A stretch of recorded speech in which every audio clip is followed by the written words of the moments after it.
Height है उसकी 5.2 और 3 महीने हाँ की बैलेंस डाइट आप उसको रेकमेंड करेंगे? देखें 3 महीने का अच्छा उसके पास टाइम है। अच्छा। हाइट छोटी है तो उसका 50s में एटलीस्ट वेट होना चाहिए। किसी जल्दी में नहीं जाना।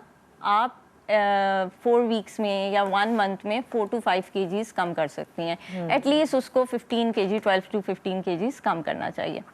आपको मैं बता दूं, जैसे ब्रेकफास्ट है, ब्रेकफास्ट में वो एक कार्ब्स का पोर्शन लेगी, जैसे फॉर एग्जांपल मल्टी। हमने पूरा कार्ड बना के लिखा हुआ भी है ताकि आप लोग आराम से चीटिंग कर सकें। हाँ, जैसे सावरडो ब्रेड है, ब्राउन ब्रेड है, मल्टीग्रेन ब्रेड है, आजकल डिफरेंट नाम से आ रही हैं। बेसिकली वो आप लें, साथ में कोई प्रोटीन सोर्स ले लें। वो एग भी हो सकता है, आपको एग से एलर्जिक है नहीं पसंद तो कोई कबाब चिकन का ले सकते हैं। आप पीनट बटर इंक्लूड कर सकते हैं, कॉटेज चीज़ इंक्लूड कर सकते हैं। तो ये आपके पास मतलब आपके पास एक कार्ब्स का पोर्शन हो, एक प्रोटीन का पोर्शन हो। ठीक है। साथ में थोड़ी देर के बाद अगर आपको भूख लगी है तो नट्स और सीड्स आप ऐड कर सकते हैं। थोड़े से नट्स ले लें, कुछ सीड्स ले लें। आपको पता है सीड्स के हार्मोन्स पे बहुत अच्छा असर पड़ता है। हाँ, जैसे आपकी सीड साइकिलिंग है, हार्मोनल इम्बैलेंस में उसको दिया जाता है। डिफरेंट तरह की सीड्स लेते हैं तो इसके बहुत बेनिफिट्स हैं। लंच में भी एक बैलेंस प्लेट होनी चाहिए। मैं हमेशा ये कहती हूँ कि हाफ प्लेट ना आपकी फाइबर रिच हो, जिसमें सैलड्स हो, ठीक है, गार्डन सैलड हो। इवन टाइम नहीं है सैलड का, कुक वेजिटेबल्स ले लो। अच्छा, ठीक है। उसमें कार्ब्स का पोर्शन हो, वो राइस हो सकता है, रोटी, आप उसके साथ वही दाल ले सकते हैं। प्रोटीन सोर्स मतलब आप प्लांट बेस्ड प्रोटीन पे भी जा सकते हैं, जैसे रेड किडनी बीन्स है, लोबिया, दालें, बीन्स। और दूसरा सोर्स है आपका एनिमल प्रोटीन, जिसमें फिश, चिकन, कबाब, ये सारी चीज़ें आती हैं। तो ये एक बैलेंस मील होना चाहिए, इससे हंगर पैंग्स भी नहीं होंगे। और बस आपने जैसे अपनी पोर्शन थोड़ा कम कर दिया। जब सैलड इतना खा लेंगे तो खाना ऑब्वियसली कम ही खाया जाएगा। शाम में भूख लगी है तो आप कोई फ्रूट ले सकते हैं। एक फ्रूट लें दिन का, इससे ज़्यादा ना लें। ओके। हाँ, और रात में मेनली मैं ये कहती हूँ प्रोटीन सोर्स लें, प्रोटीन या सूप्स में जैसे चिकन वेजिटेबल सूप्स है, या उसमें ओट्स ऐड कर लिया थिकनेस के लिए। प्रोटीन की भी तो कोई मिकदार होनी चाहिए ना, जितना खाना है खा लें। तिक्के 4-4 तिक्के खा लें, पूरा मुर्गा खा लें। देखिए हाई प्रोटीन ना आपकी किडनीज और लिवर को इफेक्ट करता है, तो इसीलिए BMI काम आता है। जब आपका मसल के हिसाब से या फैट के हिसाब से आपका प्रोटीन दिया जाता है, आइडियली 150 ग्राम तक वे करके आप रात में चिकन या फिश ले लें। वो एक तकरीबन के लिए अच्छा देखिए, टिक्का जो होगा उसमें तो हड्डी भी होती है। हड्डी भी होगी। हड्डी का मतलब एक टिक्का आप कह रही हैं, एक टिक्का कौन सा, लेग पीस या चेस्ट पीस? क्योंकि लेग पीस में कम मीट होता है। अच्छा, लेकिन लेग पीस में कम मीट तो होता है मगर कैलोरीज ज्यादा होती हैं। हाँ, उसमें फैट होता है। और जो चिकन ब्रेस्ट होता है वो लीन मीट होता है, उसमें सिर्फ प्रोटीन होता है। वो बेस्ट है। लेकिन आपने देखा है ना, लेग ज्यादा मजे का होता है, लेकिन वो खा सकते हैं, ऐसा नहीं है।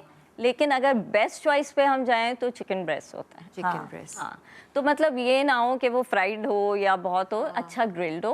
और मैं तो हमेशा ये कहती हूँ, बारबेक्यू वाले भी आपने देखा ना, वो पुराना तेल इतना ऊपर उसमें ऐड करते हैं। आप थोड़ा ऑयल फ्री बोलते हैं, ऑयल फ्री बोलते हैं। मैंने अक्सर लोगों को देखा है कि हम तो प्रोटीन डाइट पे, तो वो इतना भर भर के प्रोटीन खाते हैं, मैं हैरान होती हूँ। आपकी गट हेल्थ खराब होती है, कॉन्स्टिपेशन हो जाता है। जब आपको फाइबर ही नहीं मिलेगा डाइट में तो फिर आपको कॉन्स्टिपेशन होता है। हाँ, तो रात में मैं ये कहती हूँ कार्बोहाइड्रेट्स रात के लिए नहीं है, जब आपने फैट लॉस करना हो।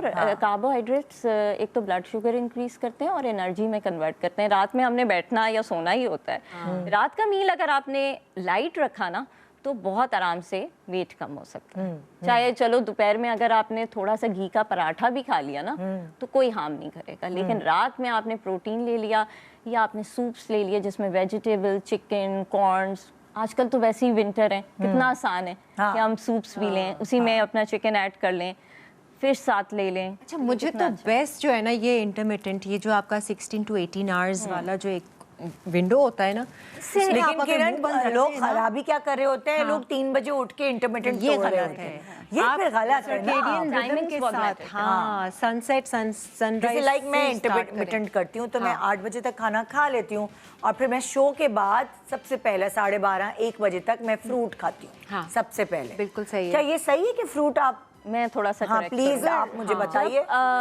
एम्प्टी स्टमक हम फ्रूट लेते हैं, फ्रूट में है शुगर, नेचुरल शुगर है लेकिन फ्रक्टोज है, वो आपका ब्लड शुगर इंक्रीज करती है। उससे क्या होता है, हंगर पैंक्स सारे दिन में होते हैं। उससे पहले अगर आपने फ्रूट ही खाना है ना, चाहे आप हेल्दी फैट्स ले लें, जैसे नट्स हैं, सीड्स हैं, या कोई अंडा बॉईल ले लें, या दही ले लें, मैं यूजुअली दही ले लें, दही में भी प्रोटीन होता है। नट सही है, मेरे मुझे अंडा अच्छा, मजे की बात यह है, जैसे मैंगो है अगर ना, आप अगर उसके ऊपर थोड़े सीड्स या नट्स उसके साथ ले लें ना, उसका भी ग्लाइसेमिक इंडेक्स लो हो जाती है। फूड की कॉम्बिनेशंस बहुत ज़रूरी है। एम्प्टी स्टमक कोशिश करें हमेशा या तो प्रोटीन लें साथ, या हेल्दी फैट से स्टार्ट करें। बहुत से लोग ब्लैक कॉफ़ी भी पीते हैं, मैं भी इवन जब वर्कआउट पे जाती हूँ तो खा के नहीं जा सकती।